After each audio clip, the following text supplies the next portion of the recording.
O TOC, transtorno obsessivo-compulsivo, é um transtorno real, comum e tratável. Quanto à classificação, a CID-10 categoriza o TOC junto aos transtornos neuróticos relacionados ao estresse e somatoformes, separando-os dos transtornos ansiosos e fóbicos. Já no DSM-5, o TOC deixou de fazer parte dos transtornos de ansiedade para ser classificado no capítulo à parte, TOC e transtornos associados. O que é o TOC? É um quadro psiquiátrico caracterizado pela presença de obsessões e compulsões. Segundo a OMS, é o quarto transtorno psiquiátrico mais comum, atrás apenas da depressão, fobia social e do abuso de substâncias. Epidemiologia. Acomete entre 2 a 3% das pessoas ao longo da vida. É provável que no Brasil existam entre 3 a 4 milhões de afetados. Fase adulta. Ambos os sexos são igualmente propensos a serem afetados. Na infância, mais meninos do que meninas são afetados. Os sintomas do TOC em geral começam cedo, na adolescência ou ainda na infância. Em aproximadamente 10% dos casos, seus sintomas são incapacitantes e comprometem a qualidade de vida de seus portadores. É muito comum que um mesmo indivíduo apresente mais de um sintoma. Os indivíduos portadores de TOC apresentam obsessões e/ou compulsões. Obsessões são pensamentos ou imagens persistentes que causam acentuada ansiedade ou desconforto, interferindo nas atividades diárias. Por meio das compulsões, o indivíduo neutraliza suas obsessões. Compulsões são comportamentos repetitivos ou atos mentais voluntários e intencionais que a pessoa é compelida a executar. Reforçam o TOC pelo alívio passageiro que provocam. O TOC é um transtorno heterogêneo e suas dimensões mais frequentes são a contaminação com lavagens, dúvidas verificações, simetria e ordem, obsessões de conteúdo violento, sexual ou blasfemo e acumulação compulsiva. Caso clínico. Aos 23 anos, MA sentiu de forma intensa o medo de contrair uma doença de pele. Nesse período, evitava de sair de casa. Quando era necessário, MA banhava-se antes e depois ao retornar. O ápice dos rituais ocorreu quando, em um só dia, ela tomou 12 banhos que duraram aproximadamente 30 minutos cada. O TOC é subtipo limpeza. As obsessões podem estar presentes em transtornos alimentares, depressão ou transtornos de impulso. Não são sintomas exclusivos do TOC. A etiologia. Existe um fator genético, sobretudo quando o transtorno é de início precoce. Porém, a natureza da alteração genética, os genes envolvidos e o mecanismo de transmissão ainda não foram esclarecidos.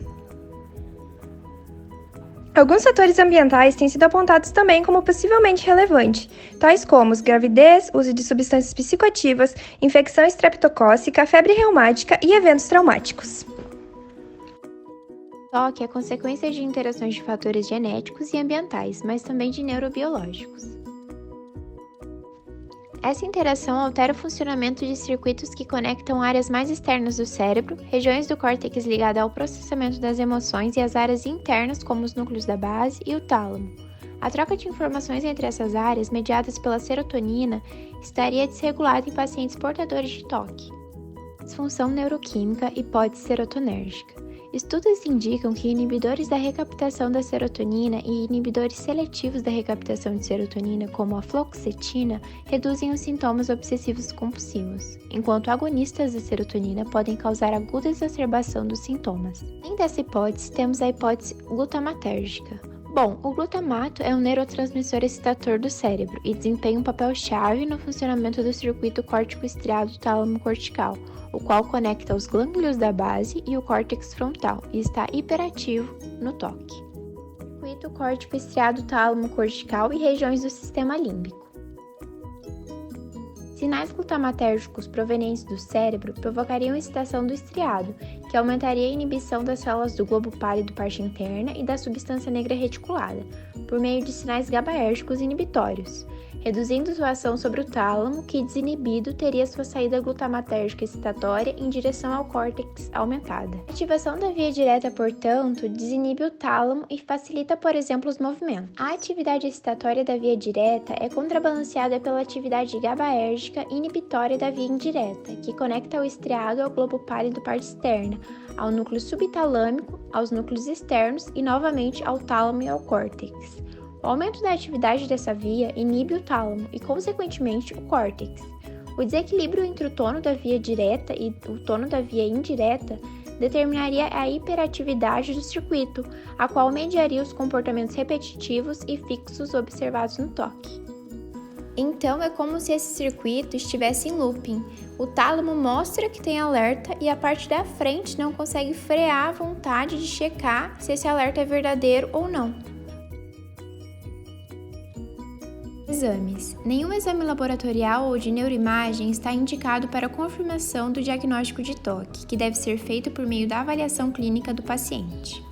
Exames subsidiários devem ser solicitados apenas em casos atípicos, para se investigar possíveis diagnósticos diferenciais, decorrentes de uma condição orgânica geral, como epilepsias, doenças cerebrovasculares, lúpus eritematoso sistêmico, síndrome da imunodeficiência adquirida ou tumores cerebrais. Então, basicamente, para uma pessoa ser diagnosticada, ela deve apresentar obsessões, compulsões ou ambas, que devem consumir tempo ou causar desconforto significativo, não pode ser atribuída ao efeito fisiológico de alguma substância e nem ser melhor explicada por outro transtorno mental. E devemos também especificar um insight. Um insight bom é quando o sujeito reconhece que suas obsessões ou compulsões são excessivas e irracionais. E um insight ausente seria quando o indivíduo acredita que suas crenças relacionadas ao toque são verdadeiras. Antes de iniciar o tratamento, também é necessário estar atento à presença de comorbidades, já que o chamado toque puro é raro e é mais exceção do que regra. Estudos mostram que mais de 50% dos indivíduos com toque apresentam comorbidades, como a depressão ou a presença de outros transtornos de ansiedade, tics, TDAH, entre outros. Então, no tratamento são usados antidepressivos, que são inibidores de recaptura de serotonina, como a fluoxetina, sertralina e paroxetina, que inicialmente atuam em áreas profundas, remodelando a estrutura dos núcleos de base. O ideal é que esses medicamentos sejam usados em conjunto com a terapia cognitivo-comportamental para ser mais eficiente. E estudos verificam que o putamen, que é um dos núcleos de base, havia aumentado de volume nas pessoas que tomaram a medicação e melhoraram. Então, acredita-se que a fluoxetina altere a plasticidade neuronal, aumentando a conectividade dos circuitos neuronais dessa região e, consequentemente, seu volume. Porém, os efeitos colaterais mais comuns são náuseas, dor abdominal, sonolência, dor de cabeça, disfunção sexual e até tremores das mãos, sendo geralmente mais fortes ao se iniciar o uso dos remédios, mas é claro que varia de pessoa para pessoa. Existem duas formas de tratamento recomendadas para amenizar os sintomas do toque: a terapia cognitivo-comportamental e o uso de antidepressivos, as quais atuam de maneira distinta no cérebro, em ambos os casos interferindo na atividade do circuito neuronal supostamente envolvido no problema. A medicação promove uma alteração morfológica que começa nas regiões mais profundas do cérebro e irradia para as mais superficiais, como o córtex, padrão conhecido como bottom-up. Já a terapia cognitivo-comportamental faz o contrário, influenciando primeiro a remodelagem da região cortical ligada à consciência e depois de áreas mais profundas, processo conhecido como top-down. Seu princípio básico é expor a pessoa à situação que gera ansiedade, começando pelos sintomas mais brandos.